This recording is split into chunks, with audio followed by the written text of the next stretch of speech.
Revolución Culebra. La reformación de Nico.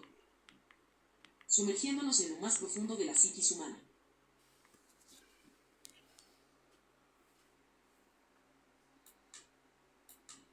Dedicado a mi maestro espiritual Baba, a mi hermano en el camino Dionisio Labrit, a mis padres Alicia y Hugo, a mi abuelo Osvaldo y a mis hijos Ariadna, Amilcar, Astor y Adriel. A mis hermanas, a Fer, a Barbie, a Laura y a Maru por siempre creer en mí. Ensayo filosófico basado en el libro de arena de Jorge Luis Borges. De 1975. Libro que marcó mi alma para siempre. Capítulo 2. Primero, debes dejar de huir. El cambio de paradigma. Una breve modificación en la gramática y puntuación genera una nueva y renovada visión. Las repercusiones de la fuga de la cárcel de Devoto. Buenos Aires 2023. Parte primera. Me sentí como un viajero que se perdió en un país desconocido, y el libro era el mapa que no me permitía encontrar el camino de regreso. Jorge Luis Borges, El libro de arena. En la actualidad. Era un día soleado en Buenos Aires. Los ritmos de la ciudad eran los cotidianos, bastante caóticos. Colectivos, gente trabajando, el tiempo corriendo. Nico, Amaya y el Tuerto acaban de escaparse de una de las cárceles de mayor seguridad de la Argentina, la cárcel de Devoto. La insurrección y toma de la cárcel fue controlada después de 2 horas de duros enfrentamientos. Tanto el superintendente Juan Tejedor, director del penal, el señor Johnson, jefe de pabellón, y Martínez, jefe de seguridad y tecnología, corroboraron que internos faltaban. Sabían bien que eran Nico, el Tuerto y Amaya, pero querían saber si había alguien más. Aplicaron el protocolo búsqueda intensiva. Eran conscientes de que fueron hackeados. En las cámaras de vigilancia no pudieron encontrar imagen alguna de Nico, Amaya o el Tuerto. Simplemente, para todos los registros informáticos desaparecieron. Pero Juan Tejedor, el señor Johnson y Martínez eran conscientes de que se escabulleron entre los internos del penal cuando comenzó el alzamiento. Porque los vieron. El protocolo búsqueda intensiva funciona de la siguiente manera. Fase 1. Tan pronto como se detecta la fuga, se activa el protocolo búsqueda inmediata. Se notifica a autoridades competentes, como la policía, la SAID, Secretaría de Inteligencia de Estado o la Interpol, dependiendo de la gravedad de la fuga. Apartado. La SAID sistematiza la información que los órganos que componen el SIN obtienen, reúnen y analizan sobre sucesos concretos o factibles que suponen un riesgo para la seguridad interna, la defensa nacional y la posición de Argentina en el mundo. Revisión de la escena del crimen. Se revisa la escena del crimen para recopilar evidencia y obtener información sobre la fuga. El señor Johnson y Martínez fueron los encargados de ejecutar el protocolo de búsqueda inmediata. El señor Johnson se encargó de inspeccionar la celda de Nico, Amaya y el Tuerto, con los guardias de los pabellones. Y así averiguar quién sabía algo. Después de torturar a El Cholo, el compañero de celda de Nico, durante algunos minutos, ya que el Tati nunca apareció, pudieron sacarle información. Además, encontraron la servilleta, en la cual una frase en código indescifrable por ahora para ellos, era la única pieza del mapa que estaban armando. El señor Johnson y sus guardias debían encontrar la forma de descifrar lo que decía, si querían ganarle al tiempo. Martínez, por su parte, debía encargarse de interpretar cómo habían desaparecido de los registros digitales.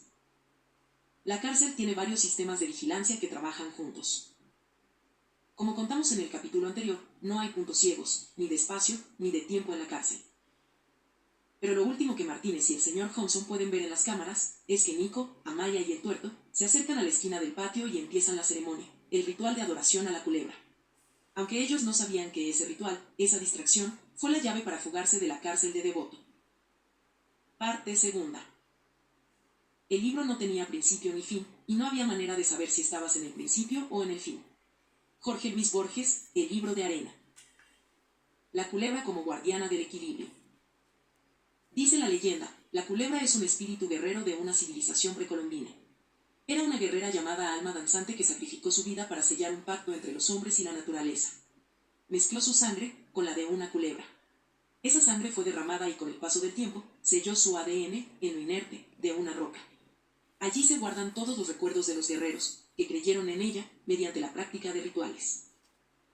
Convirtiéndose en la culebra cósmica y siendo el infinito mismo. Su misión, castigar a los que usan el poder para dominar y proteger a los que luchan por el equilibrio. Pero la piedra tenía un defecto maligno. Pedía sangre, recuerdos, energía, de eso se alimentaba, ese era parte del trato. No puedes recibir algo sin dar nada, ¿o sí? Nico vivió en carne propia un cambio muy profundo, la reformación personal. Pasó de ser nadie a ser Nico. Su renovada configuración mental, en base a la nueva experiencia adquirida y la rehabilitación de adicciones, dieron sus frutos. Hicieron que su conciencia se acrecentara. Pero, en esta nueva realidad, nueva conformación, en su mente, había demasiados huecos, demasiados interrogantes que responder. ¿Qué había pasado realmente durante la fuga de la cárcel de Devoto? Nico desconfiaba de sus recuerdos. ¿Cómo explicas lo sucedido?, preguntó a Amaya. Y ella contestó, la culebra existe en todas las realidades. Mi novio Pelal descubrió cómo lograr trasladarla al mundo digital. Pelal fue compañero de Martínez desde el 2015 en un experimento secreto que la SAID clasificó como el velo, algo que empezó a desarrollarse en la época de la dictadura, desde marzo de 1976. El velo fue evolucionando con el estudio de nanotecnología basada en artefactos ancestrales. Pero como toda tecnología se puede usar para el bien o para el mal. Martínez utilizaba métodos científicos avanzados para lograr desaparecer a la persona elegida. Método que utilizaban ya en la realidad organismos como la AAA y después los militares y fuerzas de la seguridad nacional en su supuesta lucha contra el avance del foco comunista. El velo se convirtió en un medio disruptor. Un gran avance tecnológico que se produjo en la informática, alterando la trayectoria del sector de manera muy significativa. Su avance fue asombroso. Combina todas las disciplinas de la ciencia, fusionadas juntas, en tiempo real. Pero es tecnología secreta, de grado militar, nadie sabe de su existencia. Y Eiledon es un canal del espíritu. Es la voz de la culebra, que habita en el velo, desde su activación. Eiledon es en realidad un secuenciador. Una IA que es capaz de leer secuencias de ADN, reinterpretarlas y mostrar el resultado en un lenguaje que el humano puede entender. Dijo Amaya. Contrario a lo que podés llegar a pensar, Nico, las piedras no tienen ADN. Pero pueden contener ADN fosilizado. La piedra con la que está formada la culebra tiene restos de la unión, del pacto de sangre entre la culebra y la guerrera llamada alma danzante. Antes de eso ninguna existía. Nadie sabe si la culebra cósmica fue concebida cuando alma danzante, humana, y la culebra sacrificada, animal, brindaron su sangre, o si ya existía antes. Pero al transmutar, toda esa información evolucionó al estado de inseparable en espacio y tiempo. No se puede distinguir entre su naturaleza, quién o qué es qué. Lo que solo en algún momento del tiempo se imaginó, se transfiguró, en lo que existe, lo que es real. Allí están guardados esos recuerdos y los de todos los guerreros que la tocaron, los que hicieron un pacto con ella. Así funciona. Los microorganismos cuánticos vinculados al espíritu de la culebra son quienes demarcan el verdadero sentir de la misma. ¿Cuál es su objetivo? Tiene su propio objetivo, su destino propio. Y no tiene relación alguna con los caprichos de la humanidad. El usuario, si es digno, puede transformar la realidad, no a su antojo, sino al antojo del propósito de la culebra. Por eso sí, la culebra considera que no sos digno, se alimenta de tus recuerdos, se los traga. Y empiezas a ser consumido por su poder. Pierdes toda tu humanidad. Pero si logras descifrar lo que ella desea, la única manera es mediante la ensoñación, entonces no tenés que pagar nada. Para eso son los rituales, para saber qué es lo que la culebra quiere. Parte tercera. La lectura del libro era un acto de fe, porque no había manera de saber si lo que decía era verdad o no. El libro de arena. Nico se preguntaba, ¿cómo adivinaron que en la lavandería de la cárcel había una puerta de salida? ¿Si es el lugar más seguro de la Argentina? Dice el tuerto. Nico, yo como te dije, conocía todos los rincones de la cárcel de Devoto. Y no había salida alguna. Escapar era imposible. Pero no para la culebra, ya que la revolución culebra siempre fue y será inminente. Nico dice, pero, ¿no me habías dicho que tenías un plan hace 30 años?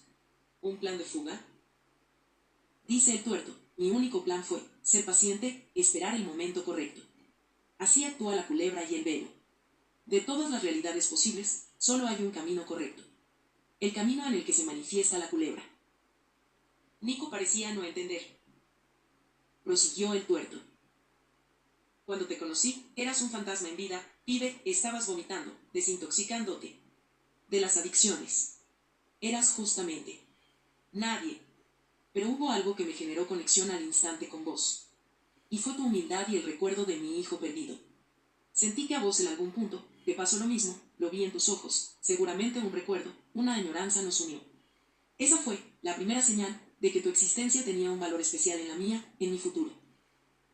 Por eso me abrí completamente a vos, Ibe, te conté toda la información que adquirí en mi tiempo en el penal. Yo en ese momento todavía creía que era imposible salir de ahí. El hijo del tuerto. El tuerto había tenido un amor fugaz con una compañera de militancia antes de entrar a la cárcel. De ese amor había nacido un niño al que llamaron Miguel. Pero el tuerto no sabía nada de su existencia, hasta que cayó preso en la cárcel de Devoto. Dijo el tuerto: apenas caí en el penal, después de que se dictara mi exagerada condena, cadena perpetua, busqué la forma de comunicarme con mi antiguo entorno, mis cercanos, pero nadie contestaba. Es como si todos mis amigos y conocidos se hubieran esfumado, como si nunca hubieran existido. Hasta que un día, a los meses de mi ingreso, me comunican los guardias que alguien quería verme. Cuando me acerqué a la ventana de la sección de visitas, vi que era una antigua compañera de militancia y cargaba a un niño. Me dijo: se llama Miguel, es tu hijo. Yo quedé anonadado. ¿Será que mi solitaria existencia había gestado un nuevo individuo? Pero yo no podría disfrutarlo. No podía con mi asombro. Pero a los 10 minutos de hablar con ella, se retiró y nunca más la volví a ver o a saber algo del niño. Solo pude escucharlo llorar una vez. Desde ese momento, mi vida se trató de paciencia. Sé que volveré a verlo. Y recuperaré el tiempo perdido. Ese es mi gran deseo. Nico no podía dejar de ver un paralelismo entre las pérdidas personales, sus padres y su abuelo, y las de su compañero, antes un interno de la cárcel de Devoto. Parte cuarta. La escritura del libro era como una red que se extendía hasta el infinito. Y cada palabra era un nudo que se unía a otros nudos. El libro de arena. Mientras tanto, en la cárcel de Devoto. El señor Johnson encontró el cultrón tumbero, hecho de cueros de campera y un pedazo de bidón de agua que Nico usó en el ritual mapuche. Cuando se reúne con Martínez y el superintendente Juan Tejedor, no pueden entender qué implicancia tenía ese objeto en la fuga. Cada uno plantea su hipótesis. Martínez dice: el hecho de que no tengamos registros digitales de los internos fugados es claramente porque recibimos un ataque masivo de denegación de servicio. Ellos tienen acceso a la tecnología que desarrollamos una década atrás en la SAI. El velo y el idioma les están diciendo cómo moverse. El señor Johnson dice: por la información que pudimos recolectar, la última vez que se los vio, se dirigían a la lavandería del penal y después nadie supo más nada de ellos. Revisamos por todos lados el lugar y no encontramos nada. El superintendente Juan Tejedor dice: no se puede filtrar absolutamente nada sobre lo que pasó en la cárcel de Devoto en los medios. Hay que mantener el máximo hermetismo. Pero vamos a utilizar el velo para poder encontrarlos. Hay que seguir los pasos del protocolo búsqueda intensiva. Martínez pregunta a la inteligencia artificial el idioma: ¿cómo debemos proseguir? 1. Hay que desplegar equipos de búsqueda en el área circundante a la cárcel, equipos de drones búsqueda y perros policía. Hay que establecer controles de carreteras y fronteras para evitar que escapen. 2. Hay que analizar el patrón de comportamiento de los internos fugitivos para predecir sus próximos movimientos. Hay que analizar la red de contactos de los fugitivos para identificar posibles cómplices o escondites. Hay que analizar la inteligencia de señales, como llamadas y correos electrónicos. El señor Johnson pregunta a Elidion: ¿y cuál será nuestra tapadera para utilizar toda la fuerza del Estado con el fin de atraparlos? Elidion contesta: deben culpabilizarlos de las muertes de Tati y de El Cholo, acusarlos de extremistas y perseguirlos de manera implacable. El discurso de odio siempre funciona. Entonces terminan de armar el mapa. Culpan a Nico, el tuerto y a Maya de la muerte de 2 internos y de su fuga del penal con fines extremistas. Y culpan a la organización hasta ahora clandestina La Revolución Culebra. Esa es la noticia que se viraliza. Parte quinta. La infinitud del libro me hacía sentir que era un pequeño grano de arena en un desierto sin fin. El libro de arena. Amaya, Nico y el tuerto, sin embargo, no tenían un mapa. Su destino era dinámico, se iba modificando con el paso de las horas. Dijo Amaya: lo primero que tenemos que hacer es encontrar a Pelán. Dice Nico: ¿y dónde está? Amaya: no sé explícitamente en qué ubicación está, pero sé que está en Brasil. Pelán, después de alejarse de la SAI de mala manera, no tuvo otra opción que mudarse a Brasil. El control de este tipo de organizaciones es total y autoritario. Tu vida no te pertenece. Ahí lo conocí, en un viaje de estudios, y nos enamoramos. Después volvimos a Argentina y nos sumamos a la lucha de mi padre y mis hermanos mapuches, de proteger y honrar la tierra en donde nacimos. Los terratenientes de la zona del sur queman intencionalmente la naturaleza para después aprovecharse de sus recursos y vaciarlos. Todo esto con un claro apoyo del gobierno y de las fuerzas de seguridad. Son cómplices. Arremetió Amaya. Entonces Nico, el Tuerto y Amaya armaron su plan. Se moverían por la capital federal, en la clandestinidad, por la red de túneles que conecta a la ciudad. Una escalera al centro de la tierra. Los túneles de servicio, de peatones, emergencia y conexión combinados, son la mejor ruta de escape hasta el riachuelo, donde el Tuerto tenía la tarea de conseguir un transporte que los lleve a la triple frontera y de ahí a Brasil. Ese es el plan que seguirían. Cuando se encontraban caminando por los túneles de servicio, sentían un gran alivio al no poder ser observados. La visión o ensoñación de Nico parecía seguir marcándoles el camino. Con antorchas improvisadas se iluminaban en el oscuro camino bajo la ciudad.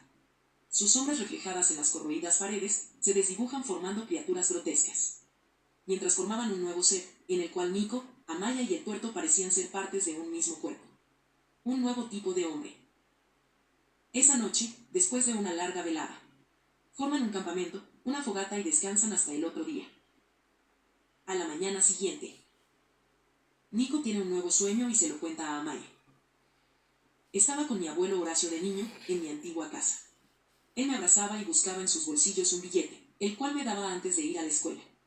Cuando llegué a la escuela quise comprar algo en el kiosco, pero el kiosquero me dijo que no aceptaba ese tipo de billetes. Yo me sentí mal por lo que pasó, y cuando volví a mirar el billete, alcancé a leer: mis recuerdos serán los recuerdos de tus hijos. Amaya responde: es claro que tu abuelo es tu ancestro guía. Es la luz en tu oscuridad, es la forma en la que la culebra te demuestra su amor. Pero ya eran conscientes de la noticia. De que fueron acusados de la muerte de los compañeros de celda de Nico, el Tati y el Cholo, y de pertenecer a un grupo extremista al que llamaron los Culebra. Era casi inminente que los iban a encontrar, era cuestión de tiempo. Nico preguntó a Amaya: ¿cómo podremos llegar a Brasil sin que nos encuentren? ¿Por qué no utilizas la piedra y que ella nos ayude a llegar? Utilizar la piedra no es gratis. La culebra pone pruebas cuando manifiesta su propósito. Cada uso del velo activa un ritual espiritual no lineal. El usuario revive visiones de antiguos guerreros. Pero si fallas la prueba, el velo te traiciona. Nosotros pudimos salir de la cárcel sin pagarle nada a la culebra porque interpretamos bien lo que ella quería, dijo Amaya. Pero en el pasado la culebra me traicionó por no saber interpretar lo que me dijo. Por esa razón mataron a mi padre. Yo sabía que él iba a morir, es un dolor que nunca voy a superar. La culebra me exigió la prueba del veneno, debía elegir entre salvar a un enemigo o salvar a mi padre. Pero ese enemigo era solo un niño, no pude condenarlo. Era el hijo del superintendente Juan Tejedor. El niño se encontraba en el búnker narco de Rosario, y aunque salve su vida, condené la mía y la de mi padre Caupolicán. La culebra me dijo: dame su nombre y serás libre. Pero yo sabía que la sombra que eliminas hoy crecerá mañana en otro corazón. Por eso no tuve más remedio que entregar a mi padre, Caupolicán. Nico comenzaba a entender la implicancia del uso de la piedra. Prosiguió Amaya: la culebra, su imagen, si es usada impecablemente, otorga habilidades extras, como sanación extra. Por esa razón, Nico, sanaste tan rápido de la golpiza en la cárcel un día antes de la fuga. Camuflaje virtual, una combinación de técnicas para evadir los registros digitales. Por esa razón todavía no nos encontraron. Pero si el usuario es corrupto, o sea, malinterpretó el mensaje de la culebra, es maldecido con una quemadura con forma de culebra. Yo estoy maldita, ya no puedo ver con claridad, por eso te necesito. Tus ensueños, sí, son dignos. Están limpios. Parte sexta. La lectura del libro era un acto infinito, que se renovaba a cada página. El libro de arena. Nico se sentía bendecido y recordaba su vieja vida, como una pesadilla horrible, pero lo había ayudado a ser quien es hoy. Cuando Nico, el Tuerto y Amaya llegan al riachuelo, tienen que salir de las sombras, de los túneles de servicio, para encontrar su vehículo de escape. Debía navegar por el río de la Plata hasta la triple frontera. Pero al subir las últimas escaleras, dice Amaya: si subimos a la superficie sin la protección del velo nos van a encontrar enseguida. Alguien tendrá que usarlo y cargar con las consecuencias, y Nico se propone para la tarea. Dice Amaya: el uso de la protección de la piedra llevará la temperatura de tu cuerpo a los 10 grados centígrados. Eso empieza a ser grave para tu salud a los 30 minutos. Ese es el tiempo máximo que tenemos antes de subirnos al barco que nos lleve a Brasil. Los tres amigos, de 3 generaciones diferentes, cumplían un paso más en el camino de la revolución culebra. Parte séptima.